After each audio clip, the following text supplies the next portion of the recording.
अस्सलाम वालेकुम क्लास। अब हम मॉलिक्यूलर ऑर्बिटल थ्योरी के लेक्चर पार्ट 2 में डायग्राम ड्रॉ करना सीखेंगे कि किस तरह से हम डिफरेंट मॉलिक्यूल्स के लिए मॉलिक्यूलर ऑर्बिटल डायग्राम जो है वो ड्रॉ कर सकते हैं। तो इसमें सबसे पहले आप देखें, you can C on the board nitrogen के केस में आप देखें, आपने जब भी किसी भी मॉलिक्यूल के लिए मॉलिक्यूलर ऑर्बिटल डायग्राम ड्रॉ करनी है तो सबसे पहले स्टेप में आप इलेक्ट्रॉनिक कॉन्फ़िगरेशन लिखेंगे। देखें 1s2, 2s2, 2px1, 2py1 and 2pz1। अब हम लोकेट करेंगे वैलेंस शेल। वैलेंस शेल इसका जो है वो 2s2, 2p3 है। तो यही ऑर्बिटल्स, एटॉमिक ऑर्बिटल्स दोनों नाइट्रोजन एटम से ओवरलैप करेंगे और मॉलिक्यूलर ऑर्बिटल प्रोड्यूस करेंगे। उसी तरह से आपने एक लाइन इस साइड पे लगाई, एक इधर लगाई। This line represent atomic orbital of nitrogen atom. On this side we will draw the atomic orbitals of nitrogen B। इसे नाइट्रोजन ए कह लें, इसे नाइट्रोजन बी कह लें। तो यहाँ पे सबसे पहले हम नीचे एनर्जी इंक्रीज कर रही है। आप देख सकते हैं कि एनर्जी जो है 1s की कम है, फिर 2s आता है। एनर्जी n इंक्रीज करने से, यानी प्रिंसिपल क्वांटम नंबर इंक्रीज करने से एनर्जी भी बढ़ती है। तो ये एक अलग टॉपिक है। फिलहाल हम यहाँ पे देखते हैं कि हमने इस साइड पे भी 2s ड्रॉ कर लिया, इस साइड पे भी 2s में आप देख सकते हैं कि 2 इलेक्ट्रॉन्स हैं, 2 इलेक्ट्रॉन्स शो किए। अब 2s और 2s के ओवरलैप से, एटॉमिक ऑर्बिटल्स के ओवरलैप से 2 मॉलिक्यूलर ऑर्बिटल बनेंगे। One is at lower energy and other is at higher energy. Sigma 2s ss orbital की ओवरलैप हमेशा सिग्मा बॉन्ड बनाती है और दूसरा बनेगा सिग्मा स्टार 2s। तो यहाँ पे अब फिलिंग आ गई। पहले लोअर वाले को फिल करेंगे, फिर हायर वाले को हम फिल करेंगे, तो 2 इलेक्ट्रॉन्स आ गए। अब थोड़ी सी सिचुएशन कॉम्प्लेक्स है कि जब हम पीस की ओवरलैपिंग के लिए orbital, molecular orbital diagram draw करेंगे। इस साइड पे 2 पीस देखें, 3 है तो 1 2 3 हमने बता दिया। हमने जनरली 2p ही लिख देते हैं, चाहे तो आप 2px, 2py, 2pz भी लिख सकते हैं यहाँ पे। इसी तरह से 2 पीस हमने यहाँ पे भी किए, तीनों में एक एक इलेक्ट्रॉन है, इलेक्ट्रॉन शो किए। अब जब ये 2 पीस ओवरलैप करते हैं तो 3 एंड 3 6 ओवरलैप करेंगे तो 6 ही मॉलिक्यूलर ऑर्बिटल प्रोड्यूस करेंगे। 3 will be at lower energy and 3 will be at higher energy. So you can see, अभी जो प्रीवियस लेक्चर हमने देखा था मॉलिक्यूलर ऑर्बिटल थ्योरी का, उसमें हमने कहा था कि जी 2px और 2px जो है वो they leads to sigma bond formation, while 2py and 2pz overlap leads to pi bond. तो यहाँ पे डायग्राम में आप देख लें कि आपने किस तरह से पाई 2py and pi 2pz lower energy level पे ड्रॉ किए हैं। फिर हमने सिग्मा ड्रॉ कर दिया, उसके बाद पाई स्टार आएगा, फिर सिग्मा स्टार आएगा। तो यहाँ पे अब जब फिलिंग की बात आती है तो सबसे पहले 1 इलेक्ट्रॉन आप इन लोअर एनर्जी मॉलिक्यूलर ऑर्बिटल में डालेंगे, फिर सेकंड आएगा, पेयर अप हो जाएगा, फिर हम नेक्स्ट पे मूव करेंगे। तो यहाँ पे आप देख लेंगे किस तरह से 2 इलेक्ट्रॉन्स आ गए। एंटी बॉन्डिंग में जाने के लिए यहाँ पे कोई इलेक्ट्रॉन नहीं है। इक्वेशन अगर हम लिखना चाहते हैं नाइट्रोजन मॉलिक्यूल फॉर्मेशन के लिए तो वो हम कैसे लिखेंगे, आप देख सकते हैं यहाँ पे। सबसे पहले हमने जनरल कॉन्फ़िगरेशन लिख दी, फिर हम कहते हैं कि N2KK। K क्या है, ये K शेल में है ना 1s2, तो KK लिखने का मतलब है एक K जो है वो Na से आ रहा है, दूसरा K Nb से। उसके बाद आप देख लेंगे सिग्मा 2s आ जाता है, उसमें भी 2 इलेक्ट्रॉन है। फिर सिग्मा 2s स्टार आ जाता है, उसमें भी 2 इलेक्ट्रॉन्स हैं।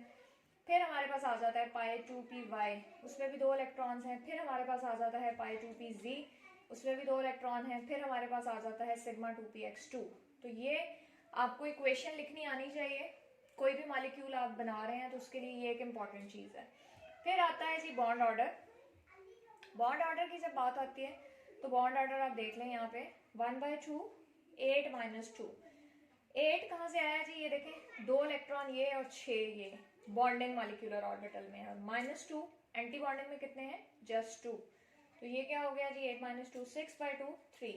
अब यहाँ पे आप देख लें कि किस तरह से नाइट्रोजन मॉलिक्यूल फॉर्मेशन के केस में 3 बॉन्ड नाइट्रोजन जो है वो नाइट्रोजन मॉलिक्यूल बना सकता है। और इस तरह से हम कहते हैं कि नाइट्रोजन जो है वो ट्रिपल बॉन्ड एग्जिस्ट करता है। और उसके अलावा यहाँ पे जो इम्पोर्टेंट बात आपने बतानी है नाइट्रोजन के केस में कि ये बहुत ज़्यादा स्टेबल मॉलिक्यूल है और इसकी बॉन्ड एनर्जी बहुत हाई होती है। ट्रिपल बॉन्ड है, जैसा कि आप देख सकते हैं 946 किलो जूल पर मोल एनर्जी है which is consistent with molecular orbital theory. अब एमओटी की एक और प्लस पॉइंट ये है कि ये मैग्नेटिक प्रॉपर्टीज को एक्सप्लेन करता है। मैग्नेटिक प्रॉपर्टीज किस तरह से, कुछ स्पीशीज जिनमें अनपेयर्ड इलेक्ट्रॉन मौजूद हों, हम देखते हैं यहाँ पे मॉलिक्यूलर ऑर्बिटल डायग्राम ड्रॉ करके कि जी यहाँ पे अनपेयर्ड इलेक्ट्रॉन हैं या नहीं। अगर अनपेयर्ड इलेक्ट्रॉन होंगे तो it will be attracted by magnetic field. देखें इलेक्ट्रॉन्स भी जो है ना they behave as tiny magnets. तो अगर अनपेयर्ड इलेक्ट्रॉन होंगे तो वो मैग्नेटिक फील्ड की प्रेजेंस में अट्रैक्शन शो करेंगे। इस तरह की स्पीशीज को हम कहते हैं पैरामैग्नेटिक। और जहाँ पे इलेक्ट्रॉन पेयर्ड अप होते हैं तो वो एक दूसरे की मैग्नेटिक मूवमेंट्स को कैंसिल आउट कर देंगे, और वो मैग्नेटिक फील्ड में जब हम ऐसी स्पीशी को रखेंगे तो वहाँ पे अट्रैक्शन की बजाय रिपल्शन होगी। इस तरह की स्पीशीज को हम कहते हैं डायमैग्नेटिक। तो नाइट्रोजन की डायग्राम देख लें आप, यहाँ पे कोई अनपेयर्ड इलेक्ट्रॉन नहीं है तो ये फिर डायमैग्नेटिक बिहेवियर शो करता है। नेक्स्ट में आए, ऑक्सीजन की डायग्राम ड्रॉ की गई है। फर्स्ट स्टेप वही आ जाएगा, इलेक्ट्रॉनिक कॉन्फ़िगरेशन। नेक्स्ट स्टेप में हम एटॉमिक ऑर्बिटल्स ड्रॉ करेंगे, फिर हम मॉलिक्यूलर ऑर्बिटल बनाते हैं। यहाँ पे भी वैलेंस शेल के लिए हमने किया है sigma 2s, sigma star 2s। अच्छा, डिफरेंस अब देखें नाइट्रोजन और ऑक्सीजन की मॉलिक्यूलर ऑर्बिटल डायग्राम में क्या है कि नाइट्रोजन के केस में हमने सिग्मा को पाई से ऊपर बनाया था, जबकि ऑक्सीजन के केस में हम सिग्मा नीचे बनाते हैं। ये चीज जो है वो याद रखने की है। अब आपने यहाँ पे ये डिफरेंस जो है वो दोनों के केस में याद रखना है, क्योंकि ये मिस्टेक नहीं होनी चाहिए। एक और डिफरेंस ऑक्सीजन में ये है कि यहाँ पे 2 अनपेयर्ड इलेक्ट्रॉन आ जाते हैं पाई स्टार में। तो जब हम ऑक्सीजन मॉलिक्यूल की फॉर्मेशन के लिए इक्वेशन लिखते हैं तो आप देख सकते हैं कि किस तरह से के सिग्मा 2s आ गया, फिर सिग्मा स्टार 2s आ गया, फिर सिग्मा 2px आ गया, फिर पाई 2py, फिर पाई 2pz, फिर पाई स्टार 2py, फिर pi star 2pz। Bond order देखें तो बॉन्ड ऑर्डर यहाँ पे आप काउंट करें कितने हैं बॉन्डिंग मॉलिक्यूलर ऑर्बिटल में।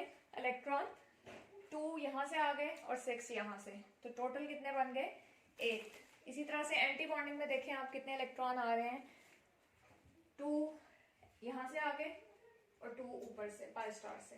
तो बॉन्ड ऑर्डर ऑक्सीजन के केस में जो होता है दैट इज 2। ऑक्सीजन ऑक्सीजन जो है वो डबल बॉन्ड बनाता है।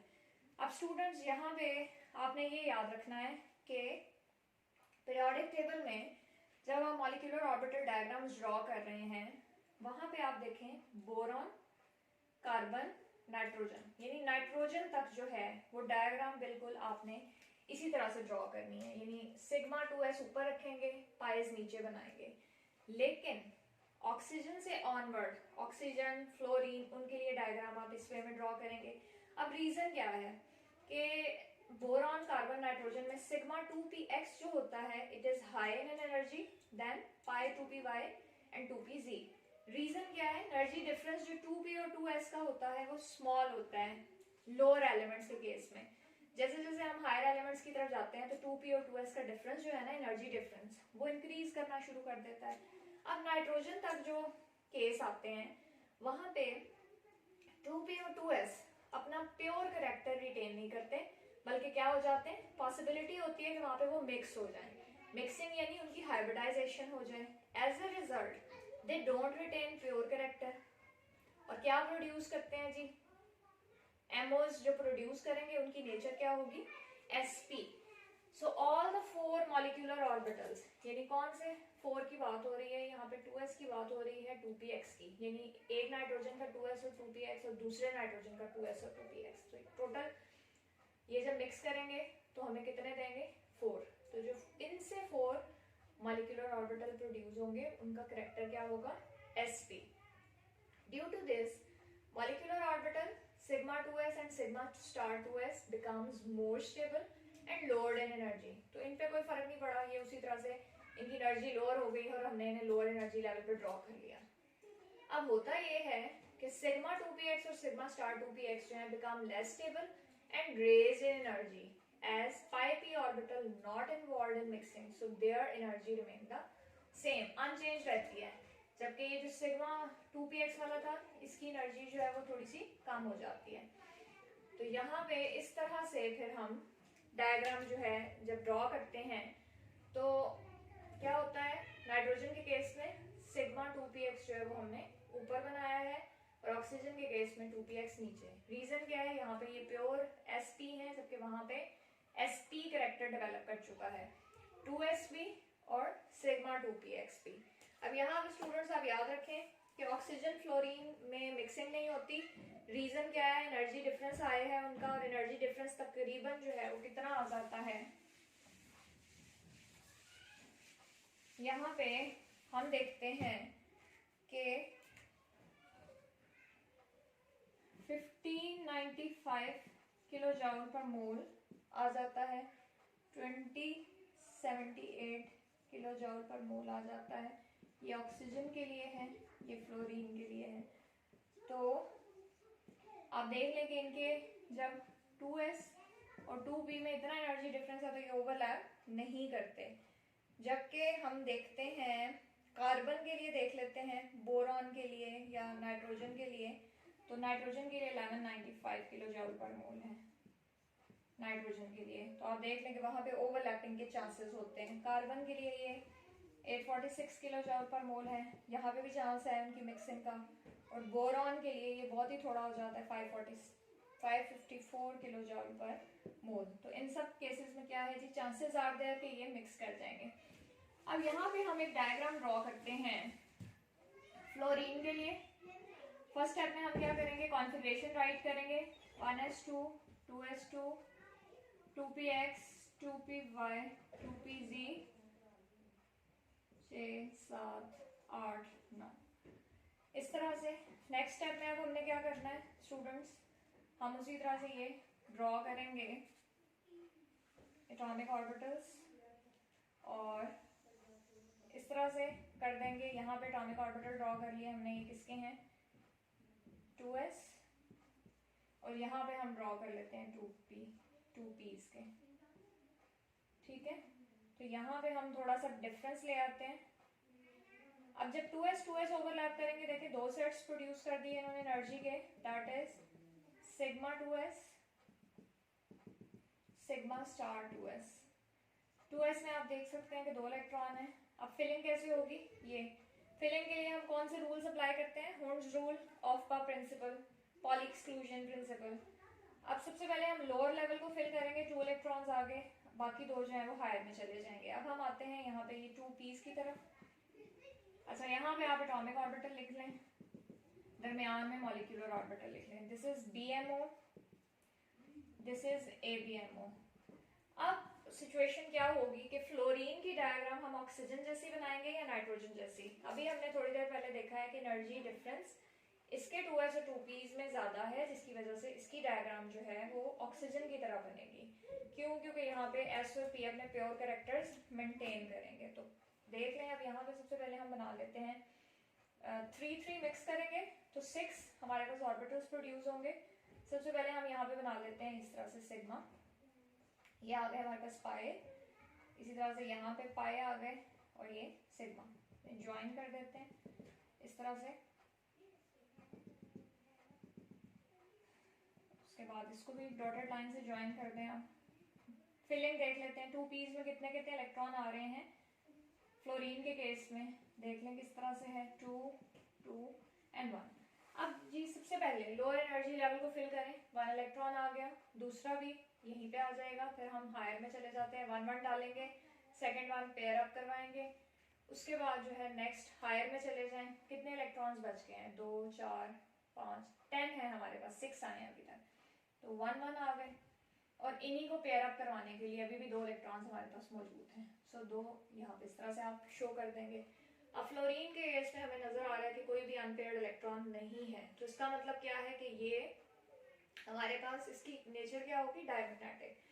फ्लोरीन मॉलिक्यूल के लिए अब हम लिख लेते हैं कॉन्फ़िगरेशन क्या होगी जी, के सिग्मा 2s 2 इलेक्ट्रॉन है, फिर सिग्मा स्टार 2s, फिर सिग्मा 2px 2 आ जाते हैं इसमें भी, फिर आ जाता है जी हमारे पास पाई 2py, इसमें भी 2 इलेक्ट्रॉन आ गए, फिर हमारे पास पाई 2pz आ जाएगा, इसमें भी 2 इलेक्ट्रॉन आ गए, फिर हमारे पास आ जाता है पाई स्टार 2py, फिर आ जाता है पाई स्टार 2p(z). इनमें भी जो है वो दो दो इलेक्ट्रॉन है।